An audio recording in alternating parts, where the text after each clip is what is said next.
నమస్కారం BSK news కి స్వాగతం. హెడ్లైన్ చూద్దాం.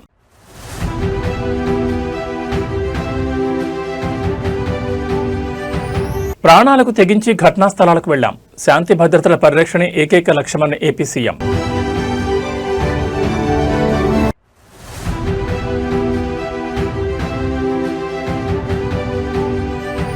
ఉత్తరాంధ్ర మన్యంలో ఏనుగుల భయానికి చెక్. కుంకి ఏనుగులను రంగంలోకి దించిన ప్రభుత్వం.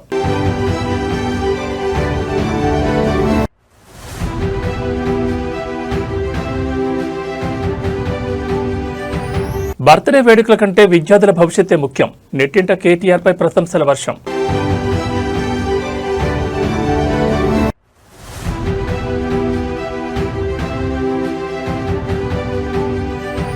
కేసీఆర్ నాయకత్వంలోని ముందడుగు. మేడ్చల్ శ్రేణుల్లో కొత్త ఉత్సాహం. రాష్ట్రంలో శాంతి భద్రతల పరిరక్షణ మరియు పోలీసుల పనితీరుపై కీలక వ్యాఖ్యలు వెలువడ్డాయి. గతంలో నేరాలు దాడులు జరిగిన సమయంలో క్షేత్రస్థాయికి నేరుగా వెళ్లి పోలీసులతో కలిసి నిలబడిన తీరును ప్రస్తావించారు. చర్చలపై దాడులైనా నక్సలైట్ల విధ్వంసాలైనా ప్రాణాలకు తెగించి ఘటనా స్థలాలకు వెళ్లామని, శాంతి భద్రతలను కాపాడి ప్రజలకు పూర్తి భద్రత కల్పించడమే తమ ఏకైక లక్ష్యమని ముఖ్యమంత్రి చంద్రబాబు స్పష్టం చేశారు. నేరాలు జరిగిన ప్రదేశాలకు స్వయంగా వెళ్లి నేర నియంత్రణలో పోలీసులకు అండగా నిలిచారని పేర్కొన్నారు. గతంలో చర్చలపై దాడులు జరిగిన సమయంలో స్వయంగా అక్కడికి వెళ్లారని గుర్తు చేశారు. ఉమ్మడి ఖమ్మం జిల్లాలో పోలీస్ స్టేషన్ను నక్సలైట్లు పేల్చేసినప్పుడు అక్కడ నక్సలైట్లు ల్యాండ్ మైన్లు లేదా దాడికి ప్లాన్ చేశారనే నిఘా వర్గాల హెచ్చరికలు ఉన్నప్పటికీ భయపడకుండా స్వయంగా హెలికాప్టర్లు సంఘటనా స్థలానికి వెళ్లిన విధానాన్ని వివరించారు. ఎన్ని ముప్పులున్నప్పటికీ తమ ఏకైక ధ్యేయం శాంతి భద్రతలను కాపాడమేనని ఉద్ఘాటించారు. సమాజంలో నేరస్తులపై కఠినంగా వ్యవహరిస్తూ ప్రజలకు మరియు పోలీసులకు పూర్తి స్థాయిలో భద్రతాభావాన్ని కల్పించేందుకు పరిపాలనలో ఎల్లప్పుడూ మొదటి ప్రాధాన్యత ఇచ్చామని వెల్లడించారు.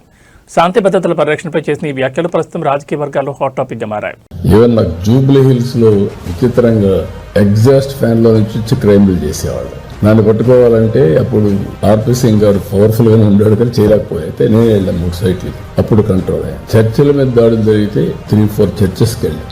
Even I remember Vikarabad, Tadepalligudem ఈ ప్లేస్ కంతా నేనే వెళ్ళాను. అప్పుడు కంట్రోల్ అయ్యాను. నేను నక్సలైట్స్ బ్లాస్ట్ చేస్తే ఖమ్మంలో పోలీస్ స్టేషన్ నేను హెలికాప్టర్ వేసుకొని వెళ్ళాను. ఎస్పీ కూడా పోలా. అప్పుడు వద్దని చెప్పాను. ఎప్పుడైతే ఫస్ట్ ఎక్కడ నక్సలైట్స్ కానీ చేస్తే ట్రాప్ వేస్తారు కాబట్టి పోలీస్ ఆఫీసర్లు ఇమీడియట్ గా పోకూడదు. That the rule. బట్ ఎట్లా కంట్రోల్ చేయాలో కంట్రోల్ చేయాలి. I went by helicopter. మా వాళ్ళందరూ వచ్చి కార్యకర్తలకు పోలీసులు వచ్చి సార్ ఇక్కడ కూడా ఉన్నారు మనలోనే, మీరు వెళ్ళిపోండి చెప్పర్లేదు అని చెప్పి చూసుకోవాలి. ఎందుకంటే మొరల్ బిల్డప్ చేయాలి. That is how I use to work. ఇప్పుడు నౌ టైమ్ హెస్ కమ్. దీన్ని law and order how to maintain. ఉత్తరాంధ్రలోని విజయనగరం మరియు పార్వతీపురం మన్యం జిల్లాలో పంట పొలాలను నాశనం చేస్తూ ప్రజలను భయాందోళనకు గురిచేస్తున్న అడవి ఏనుగుల గుంపును కట్టడి చేసేందుకు ప్రభుత్వం బిగ్ యాక్షన్ ప్లాన్ చేపట్టింది. ఇందులో భాగంగా చిత్తూరు జిల్లా పలమనేరు నుంచి మన్యానికి తరలిస్తున్న జయంత్, అభిమన్యు అనే 2 కుంకి ఏనుగులకు మంగళగిరి క్యాంపు కార్యాలయం వద్ద డిప్యూటీ సీఎం పవన్ కళ్యాణ్ ఘనస్వాగతం పలికారు. మంగళగిరి క్యాంపు కార్యాలయం చేరుకున్న కుంకి ఏనుగులు జయంత్, అభిమన్యులకు డిప్యూటీ సీఎం పవన్ కళ్యాణ్ స్వయంగా పూలమాలలు వేసి స్వాగతం పలికారు. అనంతరం వాటికి చెరుగళ్లను ఆహారంగా తినిపించారు. ఈ సందర్భంగా అటవీశాఖ అధికారులతో మాట్లాడిన పవన్ కళ్యాణ్ మన్యం ప్రాంతంలో అడవి ఏనుగుల వల్ల పంటలు నష్టపోతున్న రైతులను ఆదుకోవడంతో పాటు ఏనుగుల దాడులను అరికట్టడమే లక్ష్యంగా కుంకీలను రంగంలోకి దించుతున్నట్లు వెల్లడించారు. ఈ 2 కుంకి ఏనుగులను పార్వతీపురం మన్యం జిల్లాలోని గుచ్చిమి క్యాంపునకు తరలించనున్నారు. అక్కడి నుంచి అటవీశాఖ అధికారుల పర్యవేక్షణలో అడవి ఏనుగులు సంచరించే ప్రాంతాలకు తీసుకెళ్లి వాటిని సురక్షితంగా దారి మళ్లించేందుకు ఆపరేషన్ ప్రారంభించనున్నారు. కుంకి ఏనుగుల రాగతో మన్యం ప్రాంత రైతుల్లో కొత్త ఆశలు చిగురిస్తున్నాయి. డిప్యూటీ సీఎం పవన్ కళ్యాణ్ తీసుకున్న ఈ తక్షణ చర్యపై స్థానిక ప్రజలు హర్షం వ్యక్తం చేస్తున్నారు.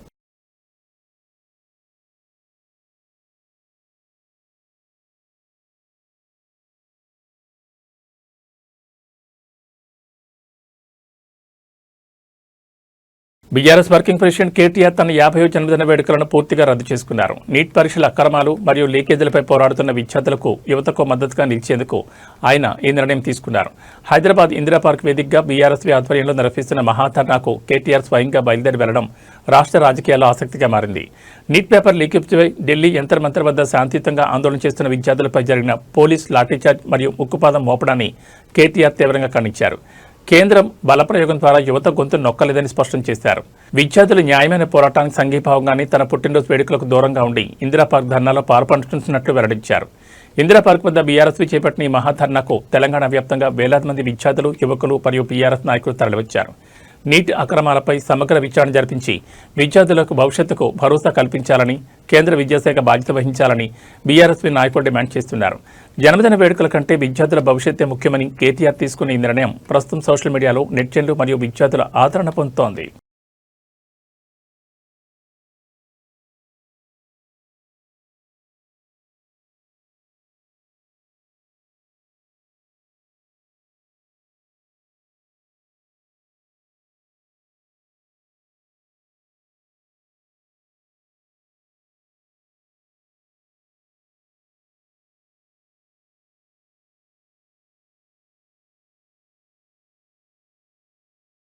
తన పార్టీ మార్పు ప్రచారంపై బీఆర్ఎస్ సీనియర్ నేత మేడ్చల్ ఎమ్మెల్యే మల్లారెడ్డి తీవ్ర భావోద్వేగానికి గురిగారు. ఓ బీఆర్ఎస్ కార్యకర్త తన సొంత రక్తంతో రాసిన లేఖ తనను ఎంతగానో బాధించిందని ఆయన ఆవేదన వ్యక్తం చేశారు. హైదరాబాద్ బోయినపల్లిలో నిర్వహించిన కేటీఆర్ జన్మదిన వేడుకల్లో పాల్గొన్న ఆయన తాను ఎలాంటి పరిస్థితుల్లోనూ బీఆర్ఎస్ను వీడేది లేదని, చివరి వరకు పార్టీలోనే కొనసాగుతానని తెలిసి చెప్పారు. గత కొన్ని రోజులుగా మల్లారెడ్డి పార్టీ మారుతున్నారంటూ వస్తున్న ప్రచారాలతో ఆందోళన చెందిన ఒక బీఆర్ఎస్ కార్యకర్త ఆయన పార్టీ మారొద్దంటూ తన రక్తంతో లేఖ రాశారు. ఈ విషయంపై స్పందించిన మల్లారెడ్డి ఆ లేఖ చూసి తాను ఎంతో బాధపడ్డానని తెలిపారు. సదరు అభిమాని కార్యకర్త ఎవరో ఆరా తీసి స్వయంగా వెళ్లి కలుస్తానని, అతని ప్రేమకు రుణపడి ఉంటానని వెల్లడించారు. బోయినపల్లిలో కేటీఆర్ బర్త్డే వేడుకల సందర్భంగా మల్లారెడ్డి మాట్లాడుతూ తాను బీఆర్ఎస్ విడుతున్నట్లు జరుగుతున్న ప్రచారాలన్నీ అబద్దాలని కొట్టిపారేశారు. కేసీఆర్ నాయకత్వంలో కేటీఆర్ అండతో పార్టీలోనే ఉంటానని, కార్యకర్తలు ఎవరూ ఆధారపడాల్సిన అవసరం లేదని ధైర్యం చెప్పారు. మల్లారెడ్డి ఇచ్చిన క్లారిటీతో మేడ్చల్ నియోజకవర్గ బీఆర్ఎస్ శ్రేణుల్లో ఉత్సాహం నెలకొంది. రాసినందుకు చాలా బాధ అనిపిస్తుంది నాకు. ఎవరు అడ్రస్ కూడా రాయలేదు. తప్పకుండా నేను కలుస్తా. నేను ఆయన బాధ అంతా నేను పార్టీలోకి వెళ్ళి మారుతున్నాను బాధ. అది రాసిండు, నాకు కూడా బాధ అనిపించింది. చాలా ఇబ్బందికరం ఉంది. అడ్రస్ తెస్తే తప్పకుండా ఆయన ఇంటికి పోతుంటే తప్పకుండా నేను ఎట్లయినా అడ్రస్ తెచ్చుకొని పోతా. నాకు కూడా బాధ. నేను ఎక్కడ పార్టీలోకి పోతాను, ఏ పార్టీలో మాట్లాడలేదు. దేశవ్యాప్తంగా తీవ్ర సంచలనం సృష్టించిన నీట్ ప్రశ్నపత్రం లీకేజ్ వ్యవహారంపై భారత ప్రధాని నరేంద్ర మోడీ స్పందించారు. పేపర్ లీకేజ్ కావడం అనేది సాధారణ విషయం కాదని, ఇది లక్షలాది మంది విద్యార్థులకు, వారి తల్లిదండ్రులకు తీవ్ర మనోవేదన కలిగించే అంశమని పేర్కొన్నారు. విద్యార్థులు ఒక విద్యా సంవత్సరం వృధా కాకూడదనే ఉద్దేశంతోనే తమ పూర్తి శక్తిని ఉపయోగించి 22 లక్షల మందికి పరీక్షలు నిర్వహించామని స్పష్టం చేశారు. ఈ లీకేజ్ ఘటనకు సంబంధించి కేంద్ర ప్రభుత్వం ఇప్పటికే అనేక కఠిన చర్యలు తీసుకుందని ప్రధాని మోడీ వెల్లడించారు. అక్రమాలకు పాల్పడిన ప్రధాన సూత్రధారులను, దోషులను ఇప్పటికే పట్టుకుని జైల్లో పెట్టామని తెలిపారు. భవిష్యత్తులో ఇలాంటి ఘటనలు పునరావృతం కాకుండా ఉండేందుకు వేగవంతమైన విచారణ కోసం ఫాస్ట్ ట్రాక్ కోర్టుల ఏర్పాటుకు ఆదేశాలు ఇచ్చినట్లు చెప్పారు. పేపర్ లీకేజీలను అరికట్టేందుకు అత్యంత కఠినమైన శిక్షా విధానాలు సిద్ధం చేయాలని ఉన్నతాధికారులను ఆదేశించినట్లు ప్రధాని తెలిపారు. దీనిపై కేంద్ర కేబినెట్లో పూర్తి స్థాయిలో చర్చించి నిపుణుల సూచనల మేరకు పార్లమెంట్ సమావేశాల్లో వీలైనంత త్వరగా కొత్త బిల్లును ప్రవేశపెట్టి చట్టం చేస్తామని హామీ ఇచ్చారు. ప్రధాని మోడీ ప్రకటనతో నీట్ విద్యార్థులకు పారదర్శక పరీక్షల నిర్వహణకు కేంద్రం తీసుకుంటున్న చర్యలపై స్పష్టత వచ్చింది. फ्रेंड्स, मैं जानता हूं कि पेपर लीक ये कोई मामूली विषय नहीं है. लाखों विद्यार्थी और उनके अभिभावकों के लिए बहुत ही पीड़ादायक है और इसलिए पेपर लीक घटना से अब तक पिछले 2.5 महीनों में अनेक विध कदम उठाए गए. गुनहगारों को पकड़ा गया है, वे जेल में पड़े हैं. हमारा सबसे महत्वपूर्ण जिम्मा था कि विद्यार्थियों का 1 वर्ष बर्बाद न हो. तत्काल परीक्षाएं लेना बहुत जरूरी था. सरकार ने अभी पूरी शक्ति का उपयोग करके कम से कम समय में 22 लाख जितने विद्यार्थियों के एग्जाम हो जाए इसका प्रबंध किया. और अभी 5-6 दिन पहले 19 तारीख को रिजल्ट भी आ गया और देश भर में उत्तीर्ण हो गए विद्यार्थियों की खुशियों की खबरें भी आ रही हैं. लेकिन हम वहां पर संतोष मानने वाले लोगों में से नहीं है और इसलिए मैंने आज फास्ट ट्रैक कोर्ट के लिए विभागों को निर्देश दिए थे। आज विभागों ने लगातार मेहनत करके देर रात मुझे मुसद्दा भी दे दिया। फास्ट ट्रैक कोर्ट और कठोर सजा के प्रावधान के साथ का ये मुसद्दा कल कैबिनेट में चर्चा होगी। कैबिनेट के साथियों के सुझाव के बाद उसका अंतिम रूप दिया जाएगा और सोमवार से संसद का दूसरा सप्ताह शुरू हो रहा है, तब जल्द से जल्द उस बिल को सदन में पारित कराने का प्रयास किया जाएगा। దేశవ్యాప్తంగా కలకలం రేపిన నీట్ యూజీ పేపర్ లీకేజ్ వివాదం మరియు పరీక్షా విధానంలో లోపాలపై పోరాడుతున్న ప్రముఖ సామాజిక కార్యకర్త సోనం వాంగ్చుక్ తన నిరాహార దీక్షను విరమించారు. కేంద్ర ప్రభుత్వం నుంచి స్పష్టమైన లిఖితపూర్వక హామీ లభించిన అనంతరమే దాదాపు 26 రోజుల పాటు కొనసాగించిన తన సుదీర్ఘ దీక్షకు స్వస్తి పలికినట్లు ఆయన వెల్లడించారు. ఈ మేరకు సోనం వాంగ్చుక్ ఒక వీడియో సందేశాన్ని విడుదల చేశారు. గత 2 రోజులుగా కేంద్ర ప్రభుత్వ ప్రతినిధులతో జరిగిన సుదీర్ఘ చర్చలు సఫలమయ్యాయని తెలిపారు. నీట్ పరీక్షల నిర్వహణలో జరిగిన అక్రమాలు, ప్రశ్నాపత్రాల లీకేజ్ వ్యవహారంపై రాబోయే పార్లమెంట్ సమావేశాల్లో సమగ్రంగా చర్చిస్తామని ప్రభుత్వం హామీ ఇచ్చినట్లు ఆయన స్పష్టం చేశారు.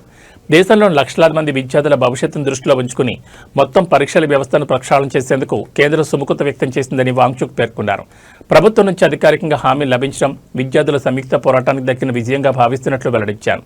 సోనం వాంగ్చుక్ దీక్ష విరమణతో నీట్ వివాదంలో కేంద్రం తదుపరి తీసుకోబోయే పార్లమెంటరీ చర్యలపై దేశవ్యాప్తంగా ఆసక్తి నెలకొంది. नमस्कार दोस्तों, आज 26वें दिन मैं आप लोगों को कुछ ख़ास खबर बताना चाहूँगा। अभी रात के लगभग 12:30 बज रहे हैं। अभी थोड़ी देर पहले केंद्रीय मंत्री जेपी नड्डा साहब और जितेंद्र सिंह साहब यहाँ आए थे और लद्दाख के एपेक्स बॉडी के शीर्ष नेतागण भी यहाँ आए थे।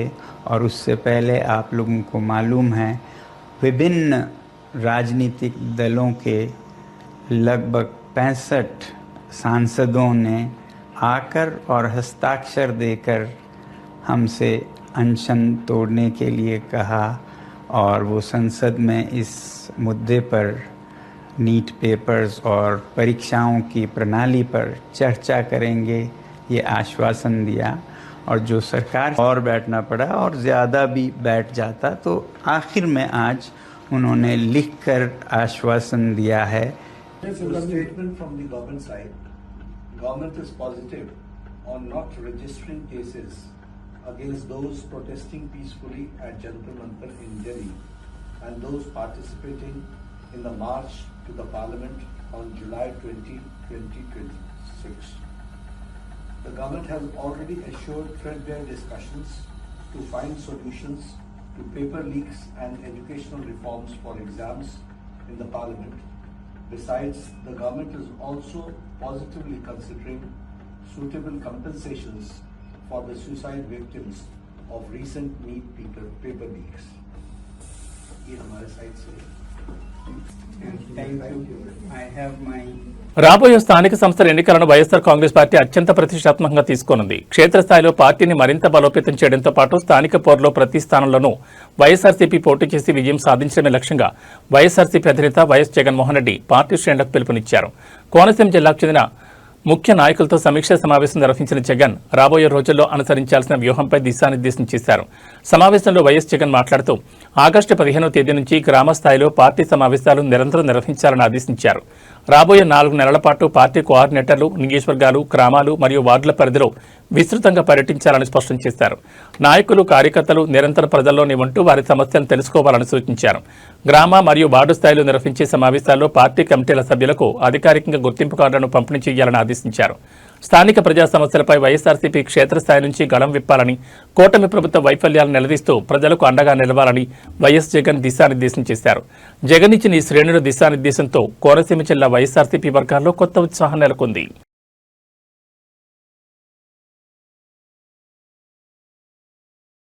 హైదరాబాద్ నగరంలో ఇటీవల తీవ్ర కలకలం రేపిన చాదర్ఘాట్ ఆటో డ్రైవింగ్ ఘటనలో జువైనల్ జస్టిస్ బోర్డు కీలక తీర్పు వెల్లడించింది.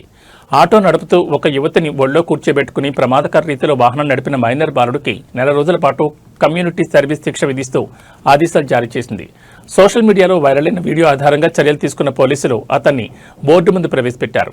చాదర్ఘాట్ ప్రధాన రహదారిపై ఒక మైనర్ బాలుడు ఆటో నడుపుతూ తన ఒళ్ళో యువతిని కూర్చోబెట్టుకుని రీల్స్ చేస్తూ ప్రయాణించిన దృశ్యాలు సామాజిక మాధ్యమాల్లో వైరల్గా మారాయి. రోడ్డుపై వెళ్లే ఇతర వాహనదారుల ప్రాణాలను ముప్పులో పడేసేలా ప్రవర్తించిన ఈ వీడియో చూసి నెటిజన్లు తీవ్ర ఆగ్రహం వ్యక్తం చేశారు. స్పందించిన చాదర్ఘాట్ పోలీసులు సీసీటీవీలు సోషల్ మీడియా ఆధారంగా నిందితుడిని అదుపులోకి తీసుకున్నారు. విచారణ అనంతరం నిందితుడు మైనర్ అని తేలడంతో జువైనల్ జస్టిస్ బోర్డు ముందు హాజరుపరిచారు. కేసును పరిశీలించిన బోర్డు సదరు మైనర్కు 4 రోజుల పాటు కమ్యూనిటీ సర్వీస్ శిక్ష విధించింది.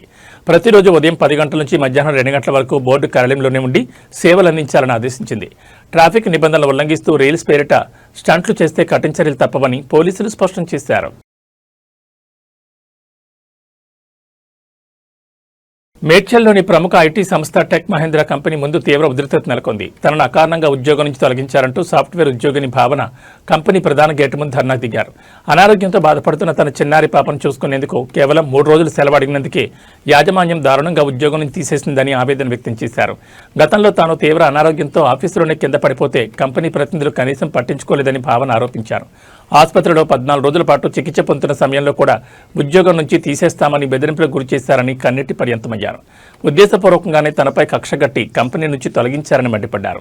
యాజమాన్యం వేధింపులపై బాధితురాలు భావన ఇప్పటికే స్థానిక పోలీస్ స్టేషన్లో ఫిర్యాదు చేశారు. తనకు తన కుటుంబానికి జరిగిన అన్యాయంపై కంపెనీ యాజమాన్యం స్పందించి తక్షణమే న్యాయం చేయాలని, తన ఉద్యోగాన్ని తిరిగి ఇవ్వాలని డిమాండ్ చేస్తూ టెక్ మహీంద్రా ఆఫీస్ ముందు నిరసన దిగారు.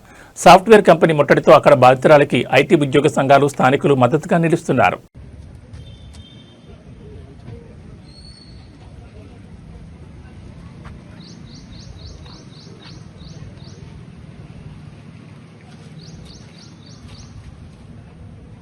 Four and a half months back Tech Mahindralo join అయ్యాను. అందరిలాగే hundreds of people coming there. అందులోంచి ఇంటర్వ్యూ క్రాక్ చేసి నేను జాబ్లో జాయిన్ అయ్యాను. జాయిన్ అయిన తర్వాత జూన్ మంత్లో నాకు హెల్త్ నిజంగా బాగుండలేదు. ఫ్లోర్ మీదనే పడిపోయాను. వాళ్ళు ఇక్కడ నుంచి యూనివర్సిటీ లోపల ఉన్న చిన్న హాస్పిటల్ డామ్స్కి తీసుకెళ్లారు. అక్కడి నుంచి లేదు తన కండిషన్ బాగాలేదు, మీరు మల్లారెడ్డికి తీసుకెళ్ళండి అని చెప్పారు. అక్కడి నుంచి నేను మల్లారెడ్డి హాస్పిటల్కి డెఫినెట్గా వెళ్ళాను. వెళ్ళిన తర్వాత అక్కడ కూడా ఫెసిలిటీ సరిగ్గా లేవని మా హస్బెండ్ నన్ను ఇంటి దగ్గర ఉన్న జీనియా హాస్పిటల్కి షిఫ్ట్ చేశారు. సో అక్కడ వాళ్ళు చెప్పారు మీకు స్పాండిలైసిస్ అయి ఉండొచ్చు, బికాజ్ మీరు చాలా ఇయర్స్ నుంచి కార్పొరేట్స్లో వర్క్ చేస్తున్నారు కాబట్టి మీరు స్పాండిలైసిస్ ట్రీట్మెంట్ తీసుకోండి అని చెప్పారు. సో నేను స్పాండిలైసిస్ ట్రీట్మెంట్ తీసుకోవడానికి 15 days ఫిజియోథెరపీ ఉండింది. ఆల్రెడీ నేను ఆ డాక్యుమెంట్స్ వాళ్ళకి సబ్మిట్ చేశాను.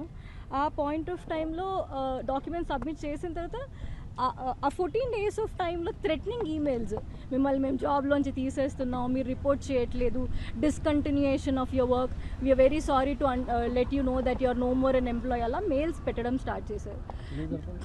చాలాసార్లు కాల్స్ చేశారు. చేసినప్పుడల్లా మీరు ఎప్పుడొస్తున్నారు అని అడిగారు. కానీ మీకు ఎలా ఉంది, మీ హెల్త్కి ఏమైంది అని ఎవ్వరూ అడగలేదు. నా మీద వచ్చినప్పుడు కూడా I was able to take it అండి. నేను పర్లేదని వదిలేశాను.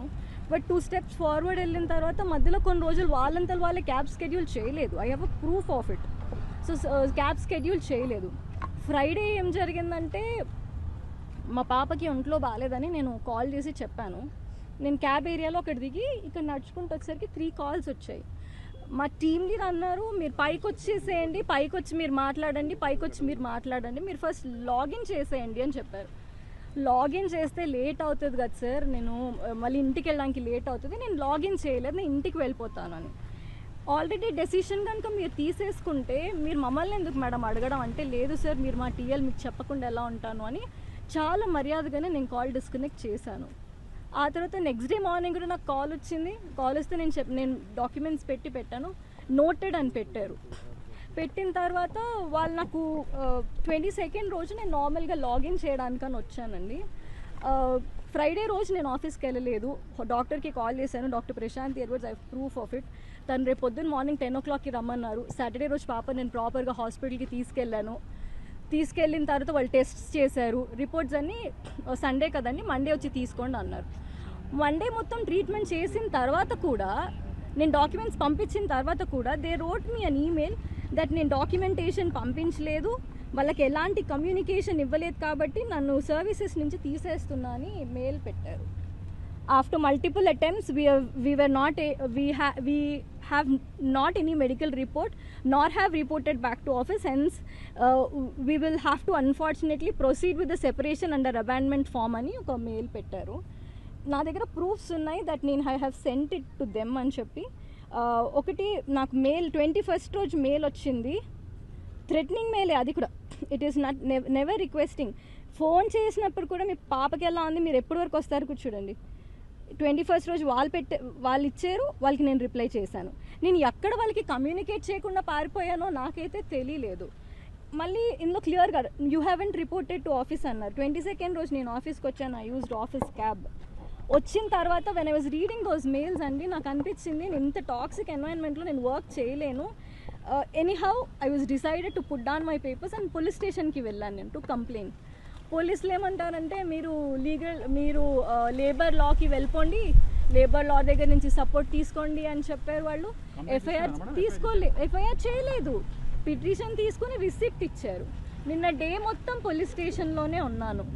Evening I try to reach few people but ever respond సరిగా అవ్వలేదు.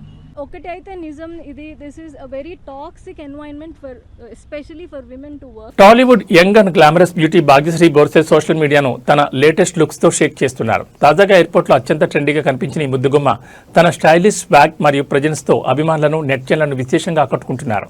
ప్రస్తుతం ఆమెకు సంబంధించిన గ్లామరస్ వీడియోలు సోషల్ మీడియాలో విపరీతంగా వైరల్ అవుతున్నాయి. బ్లాక్ కలర్ అవుట్ఫిట్ లో ఎయిర్పోర్ట్ కు చేరుకున్న భాగ్యశ్రీ బోర్సే తనదైన క్యూట్ ఎక్స్ప్రెషన్స్ మరియు స్మైల్ తో అందరి దృష్టిని ఆకర్షించారు.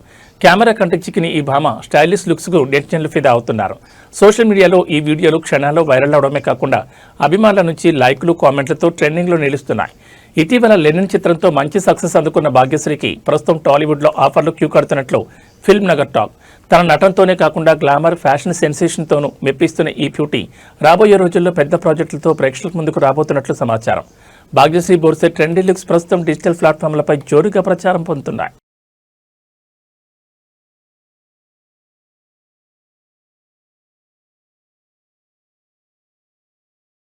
హైదరాబాద్ బులియన్ మార్కెట్లో ఇవాళ పసిడి, వెండి ధరలు భారీగా తగ్గాయి. గత కొద్ది రోజులుగా పెరుగుతూ వచ్చిన ధరలు ఒక్కసారిగా దిగిరావడంతో కొనుగోలుదారులకు పెద్ద బోరట్ లభించినట్లయింది.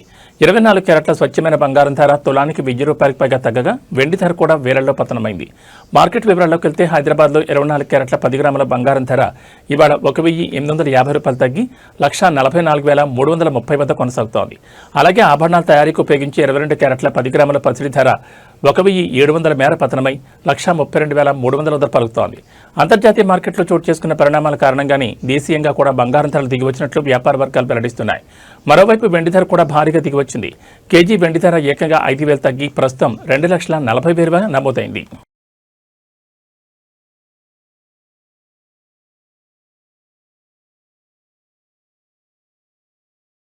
దేశీయ స్టాక్ మార్కెట్లు ఇవాళ భారీ నష్టాలతో ప్రారంభమయ్యాయి. అంతర్జాతీయ ప్రతికూల సంకేతాలు, భౌగోళిక రాజకీయంగా నెలకొన్న తీవ్ర ఉద్రిక్తతల ప్రభావంతో సూచీలు ఒక్కసారిగా కుప్పకూలాయి.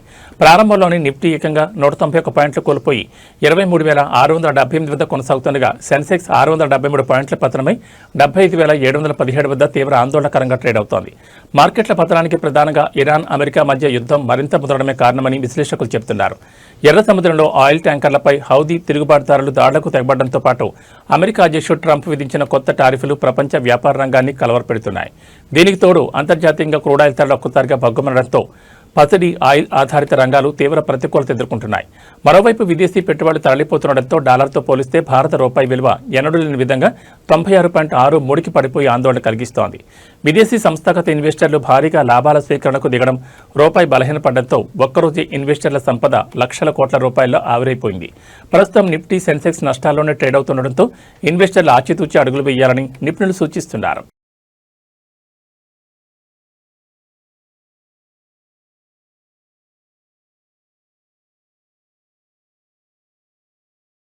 ఇవి బులెటిన్ విశేషాలు. నమస్కారం.